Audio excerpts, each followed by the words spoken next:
My name's Lisa Appignanesi. I'm visiting professor in Medical Humanities at King's College London.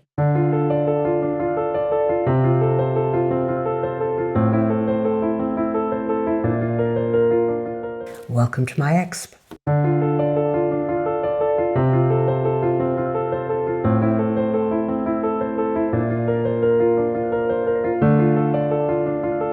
So much of our life has been colonized by the medical professions in the 21st century, that happiness itself has become medicalised, as has unhappiness.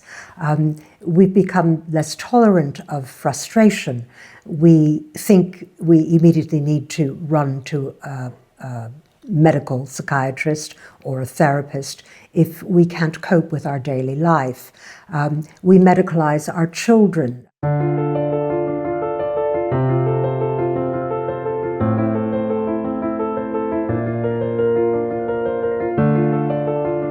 We've actually medicalised children's attention deficit into a disorder. So attention deficit disorder came into being, first of all, when Ritalin was discovered to have an effect on children's attention. And from being a very minor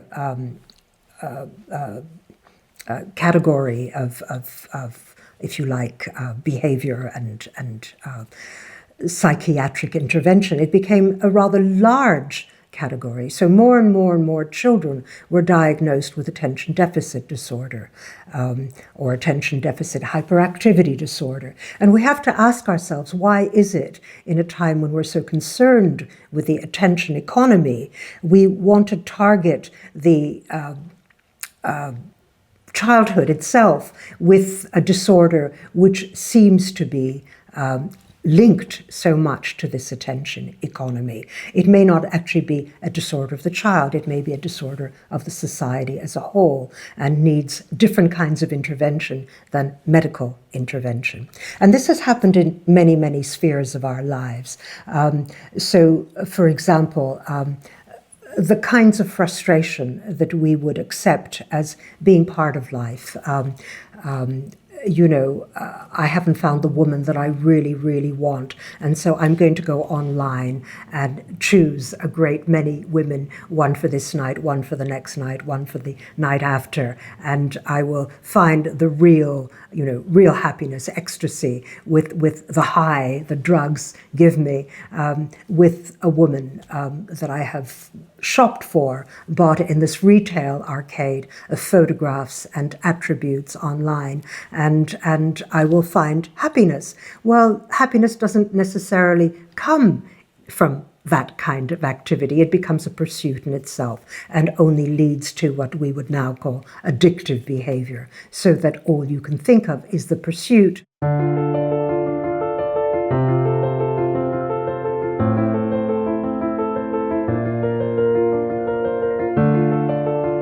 Happiness may be a different thing. It may be chatting to friends. It may be having greater friendships which aren't made up just of clicks, of likes. It may be some kind of interrogation of a state through painting or through playing tennis. Whatever it happens to be, it isn't something which is necessarily linked to the swallowing of a pill, which promises a kind of instantaneous relief of an unhappiness, which itself is linked to a drug culture, because there is no instantaneous relief. There are a great many frustrations. We just need to bear these frustrations and go on.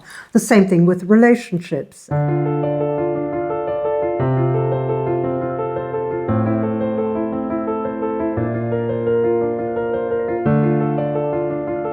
We've seen in these last years, with their huge critique of the psychopharmacological industries, the drug industries, that drugs themselves have their danger points and don't solve problems. They can ameliorate things like all placebos can for a time. But for example, if you're antidepressants, everyone knows it's almost impossible to come off them because they put you in a different place and you have to stay in that place. They can lead to suicide and so on and so forth. So the drugs themselves are not necessarily a total solution for a way to lead a life. And I suspect what, writing and painting and literature and indeed philosophy have always shown one is that life has many, many stages and many forms of expression of emotions and many kinds of emotion that come into it. And time changes one.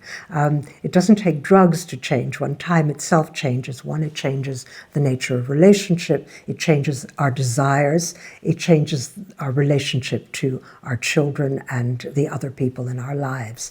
And I think it's important to put that notion of time into the equation of emotions and what we like to call well-being, or have called happiness, because happiness is not only something that exists for a moment.